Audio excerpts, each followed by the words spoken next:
सुनो जी, मुझे तो शीतल की बड़ी फिक्र रहती है। उसका ध्यान तो बस घर के बाहर दोस्तों के साथ घूमने फिरने में ही रहता है। उसे कुछ बोलो तो एक नहीं सुनती। मैं तो कहती हूँ इसकी जल्दी शादी वादी करवा दो, वरना लड़की हाथ से निकल जाएगी। तुमसे ज़्यादा चिंता है मुझे शीतल की शादी की। कल ही वो रामपुर वाले मौसा जी को फ़ोन भी किया था।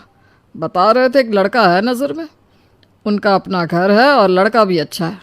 अरे तो फिर बस बात चलाओ ना, एक बार देखे तो सही लड़का और घर बार कैसा है। कौन से लड़की की बात चल रही है यहाँ? तुम्हारी शादी की बात चल रही है बेटी। अब तुम्हारी शादी की उम्र हो रही है तो लड़का तो देखना पड़ेगा ना। उफ़ो, मुझे अभी नहीं करनी शादी वादी। ये तो मेरे खेलने कूदने के दिन है। बहुत खेल कूद ली तुम, अब घर के काम धाम सीखने की कोशिश करो, समझी? ससुराल जाकर हमारी नाक मत कटवा देना। सब्जी काटनी तो आती नहीं इसको, तो नाक ही कटवाएगी। अरे मैं इसे शादी तक अच्छे से सब सिखा दूंगी। आप तो बस उस लड़के से इसकी शादी के बाद चलवाओ। कुछ दिनों बाद कुणाल और उसकी माँ शीतल को देखने घर आते हैं। कुणाल दिखने में बड़ा ही स्मार्ट होता है। शीतल तो उसे देखती ही रह जाती है। देखो जी, हमारी कोई डिमांड तो है नहीं, बस हम चाहते हैं कि लड़की घरेलू हो, घर के सारे कामकाज संभाल ले। अब आपके परिवार में तो बस 3 ही लोग हैं, पर हमारा तो खूब भरा पूरा परिवार है।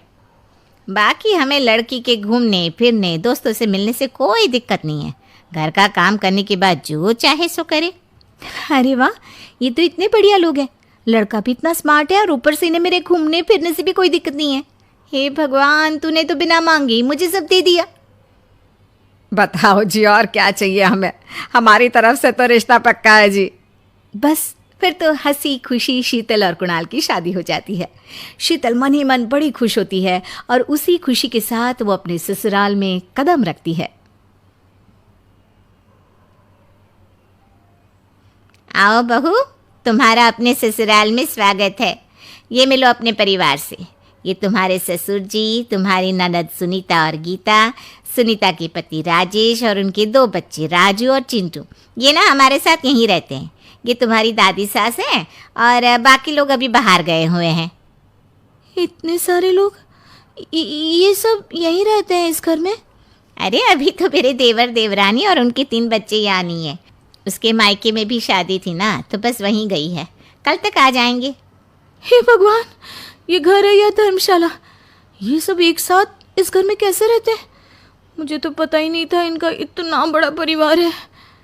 अब समझी कि कोई डिमांड क्यों नहीं की इन्होंने। ये सब चाल चले मेरे साथ। अरे बहू, खड़े खड़े क्या सोच रही हो? चलो अपने कमरे में जाकर आराम करो। जी माँ जी। अगले दिन शीतल का ससुराल में पहला दिन होता है। शीतल रसोई में जाकर सबके लिए खीर बनाने लगती है। तभी उसके ननद सुनीता आती है। अरे वाह भाभी, आज क्या बना रही हो? बस दीदी, आज वो पहली रसोई है ना, तो खीर बना रही थी।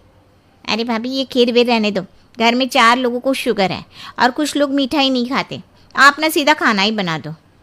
क्या फ़र्क पड़ता है, मीठा बने या नमकीन, बस बहू के हाथ की पहली रसोई होनी चाहिए ना। जी दीदी, तो फिर मैं खाना ही बना देती हूँ। आप बता दो खाने में क्या बनेगा? बस सिंपल सी कोई सब्जी बना दो, जैसे आलू गोभी या आलू मटर, और उसके साथ रोटियाँ सेक दो। हमारे परिवार में अब तुम्हें मिलाकर पूरे 20 लोग हो गए हैं। 15 बड़े और 5 बच्चे। बड़ों की 6-6 और बच्चों की 2-2 के हिसाब से रोटी बना देना। चलो मैं चलती हूँ, सब देख लेना। हाँ, बड़ों की 6-6 रोटी मतलब कि 15 लोगों की 90 रोटियाँ, और बच्चों की 2-2 रोटी मतलब 5 बच्चों की 10 रोटियाँ। 90 और 10 मतलब कुल मिलाकर 100 रोटियाँ। हाय, मैं तो मर गई। 100 रोटी अकेले कैसे बनाऊंगी? माँ, ये तुमने मेरी शादी कहाँ कर दी? शादी से पहले तो मैंने कभी 4 रोटी से ज़्यादा नहीं बनाई। शीतल एक बड़ी सी परात में 100 लोगों के हिसाब से आटा निकालती है और उसे गूंथना शुरू करती है।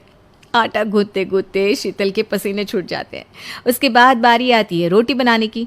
शीतल एक एक करके रोटी बनाना शुरू करती है और 10 रोटी बनाते ही अपनी कमर पकड़ लेती है।